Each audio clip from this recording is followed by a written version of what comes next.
Per usual, everything on this channel is for educational purposes only and is not intended as financial advice. It is Macro Monday. Let's take a look at some legacy charts, and we're going to, of course, discuss crypto quickly here. We're in this pocket of seasonal weakness for August and September that we typically see most years. You can see it on the average seasonality there in the yellow and the 2024 seasonality based on what happened last year, right? I mean, it's a high likelihood that August and September is a giant nothing burger, as I wrote for Canary today. And a lot of people asking and wondering, okay, if 2 months is nothing, that's 60 days. And we add 60 days to the current 978. How much longer could we see in this cycle? A lot of people are very nervous. Is the cycle already over? Is it over this year? Will the cycle continue? I think those are the three obvious questions. I'm in the probably not over yet, could continue camp, but we will have to see what happens in Q4. Ultimately, that's going to determine it. Is this thing over or not? Technicals still look fine. Price still looks okay. We had a pullback. All that is fine. We don't have the parabolic advance that we typically see. We don't have other metrics screaming from the rooftop saying it's time yet. We, of course, have rates probably coming down because of jobs data. We'll take a look at the inflation data, which is also coming down, at least on the trueflation end of things. The COT data got weaker last week, as I mentioned on Sunday. So just a general softening of any bullishness we may have had. We, of course, had a cup and handle breakout to get us to 122, 123. We just don't have much of anything here yet. I think in the next 2 weeks we'll know if we can start to creep back towards 120, which is asking a lot, admittedly, for August, but it's just something to watch for. The wild card is going to be flows, ETF flows. Do we see ETF flows for any reason? And then do we see treasury companies continuing to buy? Those are the marginal buyers right now. And why would ETFs be buying? Well, it's an under-owned asset class and we got a dip. And there might be some sideline people thinking, okay, now's a good time. We may see some models get rebalanced. We may have seen some monthly rebalancing that was pushing prices lower as well. So there's a few reasons why that end of the month stuff can and will and does happen. But I'm pretty neutral, all things considered here, just because of the expectation of seasonal weakness. Now, it'd be a different story if this is October and we're seeing this. That's not normal. Or November. That's not normal. That's like out of cycle for seasonality. Now, seasonality isn't everything, but historically, it's been pretty important for BTC. So definitely something to keep in mind for the next 2 months. Lay it easy on the 50x leverage. You also have people kind of wondering, especially if you've made your money this cycle, do I need to put risk back on? Do I need to be as risky as I was earlier? Or does it make more sense to be less risky here? This is one way to measure that. Unrealized P&L versus, I think that's what that is, versus MVRV. And they're just showing here that there's a decline here in risk appetite. I also think that if we see this parabolic advance with price, you will see this metric shoot up. You will see MVRV shoot up. But what's it going to take, right? Is rates coming down? Is the loss of Fed independence potentially enough to push this higher? Is it enough to bring people back to the table? Is it enough for people to say, all right, maybe I should add some BTC to my portfolio? We'll see. We'll see. Or is seasonality just enough? Just general craziness of all markets in Q4. But nothing here quite yet for August. And we, of course, had the first outflows on net on a weekly basis last week in 15 weeks. This is James from CoinShares puts this together. And it's pretty stark, right? 15 weeks of just surging flows to an immediate halt over the past week. So it shouldn't be too hard to notice and recognize any inflows that are coming in beyond this, right? Because we're at zero. We're not at 4 billion, we're at zero. So anything going forward should be pretty obvious. I also noticed on the basis, look on the Velo data here, basis for BTC, this is basically premium, futures premium, is all the way down to under 7% on BTC. It's under 8% on ETH. And I think Sol is a little more illiquid, but even Sol is way down 15% from 35%. So even the premiums here across the board coming way, way down. Just not a lot of bullish sentiment, not a lot of craziness. If we zoom way out, we see where this could go.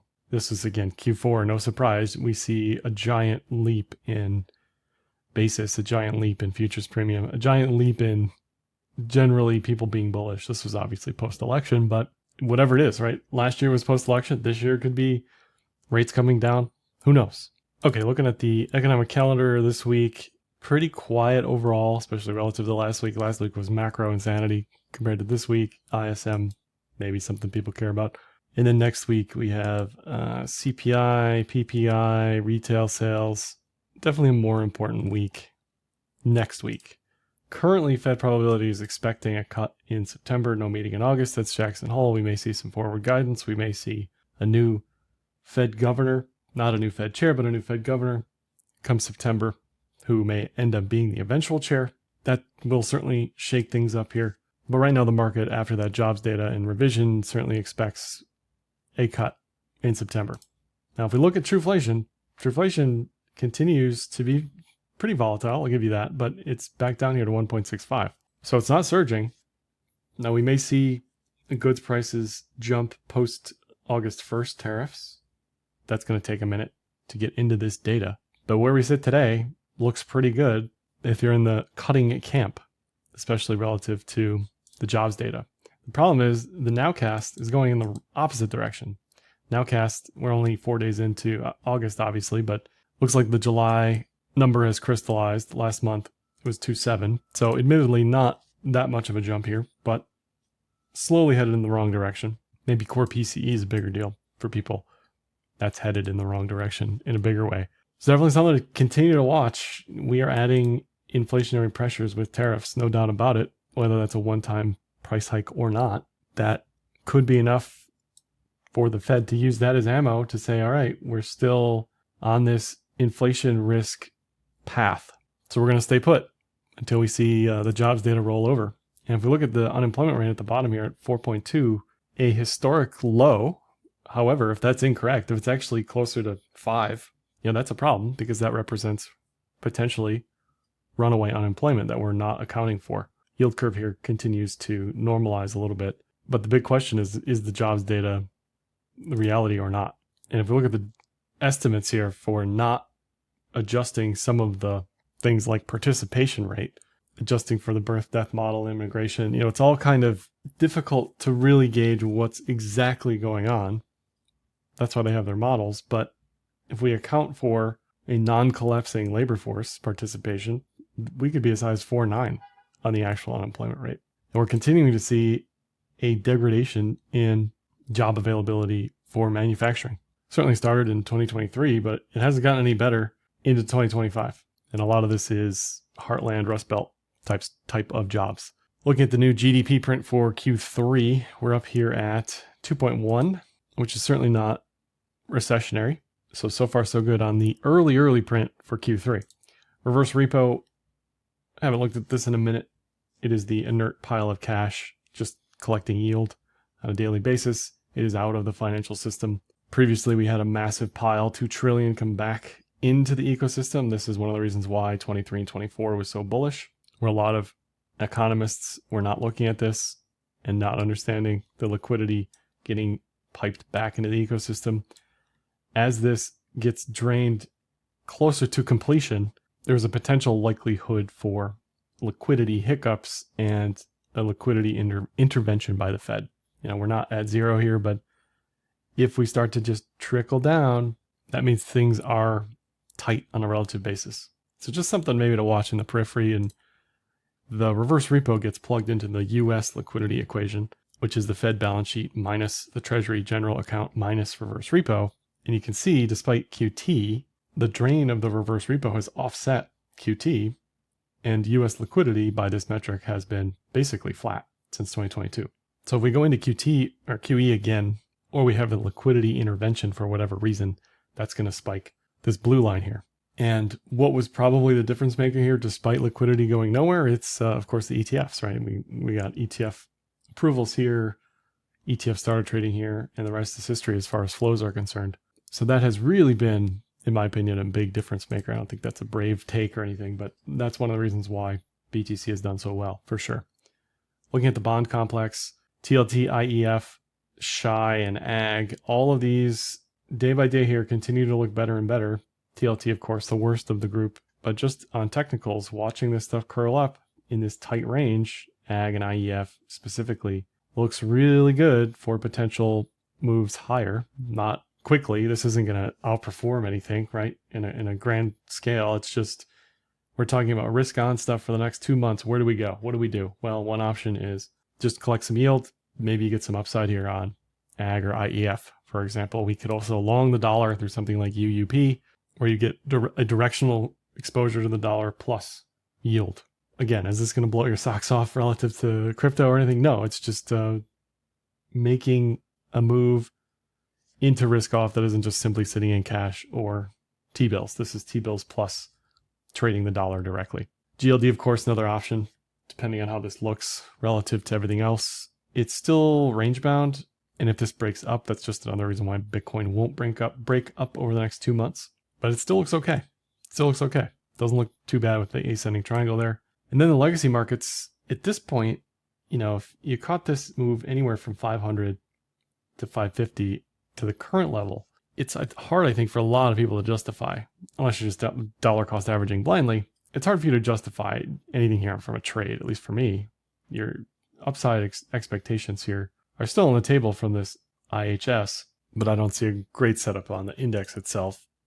And you could say the same for Qs, which I'll get to in a second. But again, with the seasonality here for the S&P, we look at August, September into October, it's generally weaker, and this is specifically post-election years, but more unfavorable seasonality. And then if we look at the performance after May, June, July, when those returns are positive, we do see historically a positive remainder of the year, just not August necessarily, certainly to a lesser degree. The Qs here, again, what is the setup here? I don't really have anything personally. Maybe you take the Kijun bounce, but there's nothing screaming at me here. At the moment, IWM, same deal. Maybe you take the Kijun bounce, less of a setup than it was here with the cloud breakout and a pattern. I just don't really feel comfortable sizing up on this personally, but it's something you could take. I'd probably have better trades elsewhere. And if we look inside of the IWM, this is regional banks. Don't look too hot. Just have gone nowhere since the beginning of the year, really. Just giant range. This is the Jets ETF. Same deal. Looks a lot like IWM, looks a lot like regional banks. Really not much going on there. And if we contrast that with something like utilities, which has this like AI data center lean to it, this continues to look good. It's one of the reasons why of all the sectors, again, it's not going to blow your socks off with performance, but it is potentially a positive performer when everything else, to me, looks like it sort of hit its level. Now, admittedly, even this is hitting its level soonish. But what I do like is seeing data center versus office construction data like this, where there's clearly tons and tons and tons and tons of data center build out yet to come, and utilities should benefit from that. Here's another energy chart, also doing well. So there's a lot of stuff here on the energy side, on the infrastructure side, that still looks like a great setup. Now, there were quite a few charts from Thursday's stream that I didn't get to as far as the requests, so we'll do that now. Here's Sweet Green real quick. Definitely an interesting lesson in breakouts and cloud, and things can look really great. Best, again, I wouldn't change anything that I did. This is one of the better setups. Leading into last week, looked great. It just broke down, right? Like, what are you going to do? Not all breakouts play out. This could still play out down the road, but I'm out of this position as of Wednesday or Thursday last week. Moving on to the next one, right? That just is what it is. But you definitely got to use a stop loss for stuff like that. And if you just contrast this, we're going to look at Moderna. We're going to look at a few of these other charts. This is home builders, but some of this has a tailwind based on maybe rates coming down sooner rather than later. This one looks great, right? You're getting higher highs. You're getting prices above the cloud for the first time in months. And cyclically, this is starting to do better as other stuff is weakening a little bit, right? So it definitely makes sense to me that you're potentially seeing some rotation in there. This is MHK, Mohawk Industries, which I learned is a flooring company. Again, looks pretty good. Just based on technicals. This is a background check company, NBIS. Really good looking W cup and handle situation there with the 2X. So just on the setup alone, this to me looks much more attractive than the broader indices. Now, would I size this the same way? I wouldn't personally, but certainly worth a consideration if you're a chart pattern person. I thought I'd throw Tesla in here too, not that anybody asked me about it, but similar to BTC, if Tesla can make a higher high, then maybe it's worth a trade. It's got a lot of negative news. It still has this bearish lean to it. This could just be a descending triangle and that's it. No, I'm not recommending anything here. The NFA, I'm not touching this until it makes a higher high if it does, but just something to keep in mind in the periphery again, because for me, a lot of the time I just forget about stuff and don't go back to it. And this is one where it's starting to compress quite a bit. And there could be a decent move in this if and only if it can first make a higher high. Then there's stuff like Rivian, and seeing Rivian at the support low, breaking down after crossing above this imaginary cloud line, not something you want to see. I'm still holding this. I probably will continue to hold this even to 10, just to give it a good college try, just in case it keeps going. But would love to see this slowly curl up. It doesn't need to go anywhere tomorrow.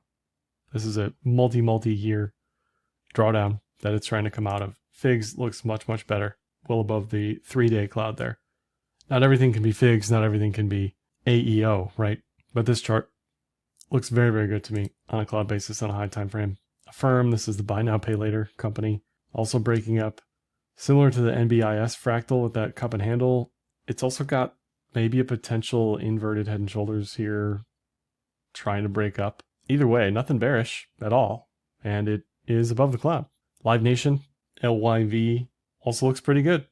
A lot of this stuff has this like weird, was it a head and shoulders breakdown potentially? Was it a diamond top potentially? And now it's just slowly curling up. App 11, which we'll look at in a second, also looks similar to that.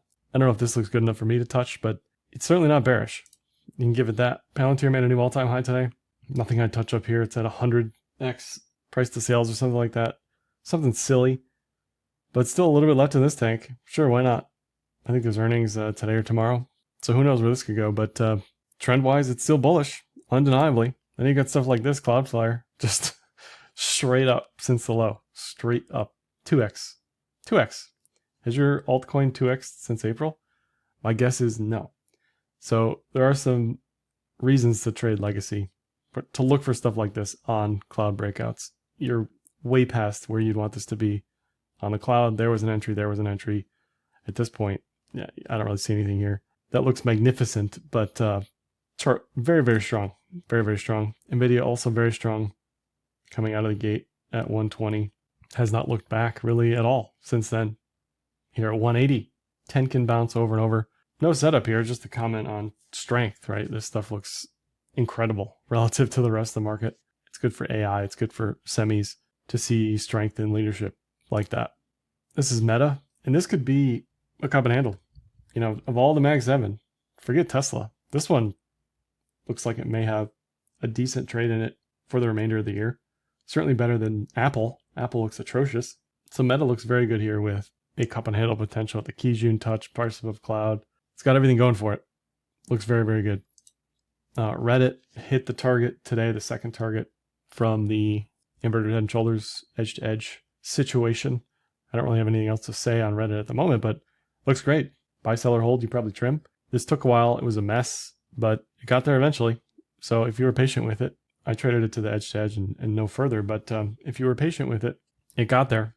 It definitely got there. Teradyne, TER, also price above cloud for the first time in a good long while. I don't hate it. That one looks good. The people out there, they know what I like to see, right? They don't even request stuff that doesn't look good anymore because they know better. App 11, I mean, chart looks great. Chart looks great. If you're on the AI kick looking for stuff, App 11's good. Meta looks good. Plenty of decent setups left here that aren't just NVIDIA on the AI side. Trade Desk also above the cloud here. Plenty of room if this is a giant cup and handle. There's still a huge gap here to be filled. So still looks pretty good for a setup, for an entry.